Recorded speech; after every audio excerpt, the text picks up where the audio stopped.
94.3 my FM पर मैं हूं विधि और अब हैप्पी कुछ नहीं लग रहा। डॉक्टर एपीजे अब्दुल कलाम हम सबको छोड़ के चले गए। माय एफएम के नागपुर के जो आरजे हैं अंकित, उन्होंने अब्दुल कलाम जी को एक ओपन लेटर लिखा है। लेटर कुछ कहता है कि प्रिय कलाम साहब, आपके जाने का दुख बहुत है मुझे, लेकिन गुस्सा भी बहुत आ रहा है। आप ये क्या सिखा कर चले गए? आपने जीवन में सिर्फ 2 छुट्टियां ली। आप तो प्रेसिडेंट ऑफ इंडिया थे, आराम कर सकते थे, फिर एक काम की रट क्यों लगाए रहे? सबसे पहली बात, आप नेता ही क्यों बने? क्या कोई नेता पढ़ा लिखा होता है? अगर आप प्रेसिडेंट ही बने तो ये रूल क्यों नहीं बना दिया कि अब से कोई अंगूठा छाप नेता नहीं बन सकेगा? जिस दिन नेता संसद में लड़ेंगे उनकी सैलरी काटी जाएगी और लेट आने वाले अफसरों की क्लास लगेगी। मुझे आपसे नाराजगी इस बात को लेकर भी है कि आपने देश को मिसाइल ही क्यों दी? ना हमारे पास आधुनिक हथियार होते और ना ही पड़ोसी देश हमसे जलते।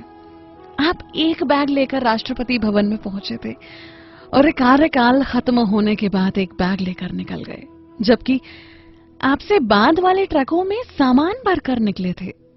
एमपी में तो चपरासी के घर से करोड़ों रुपए निकल रहे हैं और आप सिर्फ एक बैग लेकर निकले। ये क्या सिखा गए आप आने वाली पीढ़ी को? सादगी और शालीनता से किसका पेट भरा है साहब? लोगों को आपके जैसा सम्मान नहीं, सिर्फ पैसा चाहिए। एक और बात जो आपकी मुझे बहुत गलत लगती थी कि आपने कभी प्रेसिडेंट जैसा रौब नहीं जमाया। यहां पार्षद बनते ही नेता ऐसे मदमस्त हाथी की तरह चलता है कि उसे आसपास वाले दिखाई नहीं देते, लेकिन आपके लिए कोई ऊंची कुर्सी ही लगा दे तो आप नाराज हो जाते थे। छोटे बड़े का भेद तो आपको समझना चाहिए था ना। अब बात करते हैं आपकी कमाई की। जितना मुझे पता है, देश के राष्ट्रपति को लाख रुपए से ज्यादा की सैलरी हर महीने मिलती है और सुविधाएं अलग से। सरकार पैसे देती है खुद पर खर्च करने के लिए, ऐशो आराम और मौज मस्ती के लिए, लेकिन आपने सारी सैलरी एनजीओ को दान दे दी। यहां तक जब आपके घर वाले दिल्ली घूमने आए तो उन पर हुआ खर्च भी आपने अपनी सैलरी से ही दिया। एक बार हुक्म तो देते, सब कुछ फ्री में हो जाता।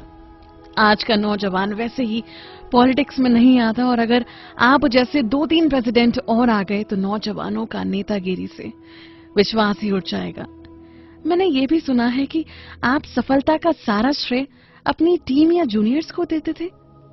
अच्छा हुआ प्राइवेट कंपनी में नौकरी नहीं की, नहीं तो जल्दी निकाल दिए जाते और सब आप पर हंसते जैसे आपने कोई बड़ा गुनाह कर दिया हो।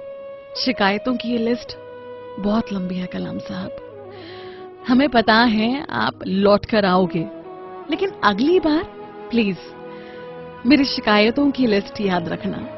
या तो हमें अच्छाई ना सिखाना, और अगर सिखाओ तो भारत के भाग्य विधाता तुम ही बनना। आप हमेशा जियोगे हमारे दिल में कलाम साहब। 94.3 माय एफएम पर मैं हूं विधि और अब हैप्पी कुछ नहीं